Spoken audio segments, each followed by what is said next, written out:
शांति।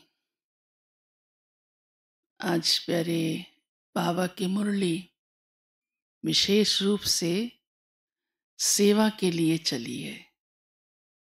बाबा कहते हैं बच्चों को सर्विस का शौक होना चाहिए और सर्विस करना कोई मुश्किल नहीं है, सिर्फ अंदर लक्ष्य हो तो उसके लिए बाबा हम बच्चों को राय भी देते हैं कैसे कैसे सेवा करो।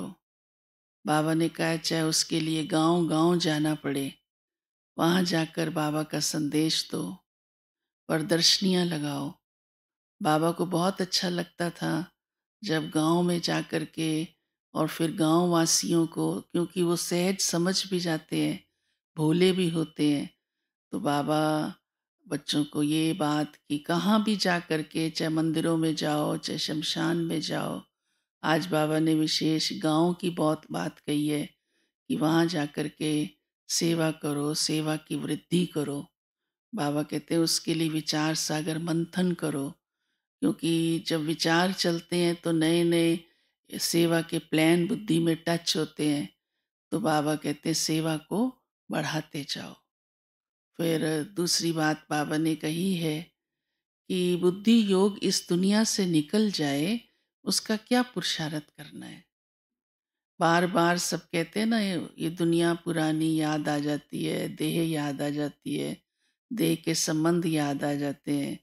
तो बाबा ने उसकी आज जो युक्ति सुनाई है सहज, बाबा कहते हैं अच्छा अपने घर को याद करो। हमारा असली घर कौन सा है ये तो हम जानते हैं ना अच्छी तरह से, कि हम परम धाम से आए हैं। यहाँ तो हम यात्री हैं सब।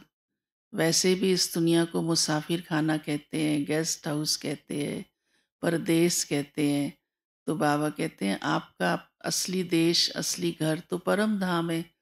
वहाँ से आप यहाँ पार्ट बजाने आए हो और ये पार्ट पूरा करके वापस घर जाना है। तब देह तो जाएगी नहीं, देह यहाँ रह जाएगी, न संबंध जाएंगे, कुछ भी नहीं जाएगा।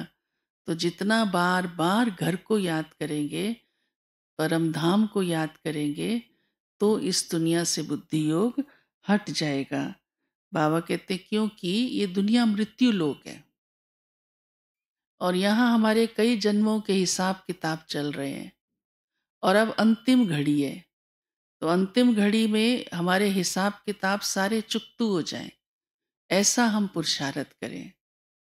वो बाबा हम बच्चों को सारी बातों की समझानी देता है, क्योंकि बाबा की याद से ही आत्मा के अंदर शक्ति आती है हिसाब किताब को चुकतू करने की। वैसे भी देखो जब कोई भी नाटक का क्लाइमेक्स होता है तो उस समय कितनी ज़्यादा सब कॉम्प्लिकेशंस आ जाती हैं, फिर एकदम उसके बाद सब छटाई हो जाती है और सहज ही अपने वास्तविक स्वरूप में आ जाते हैं। ऐसे ही बाबा हम बच्चों को इस समय ज्ञान और योग के बल से हमारे हिसाब किताब को चुकतू कराते हैं और फिर वापस घर चलने की तैयारी करा के हमें अपने साथ वापस घर ले चलते हैं।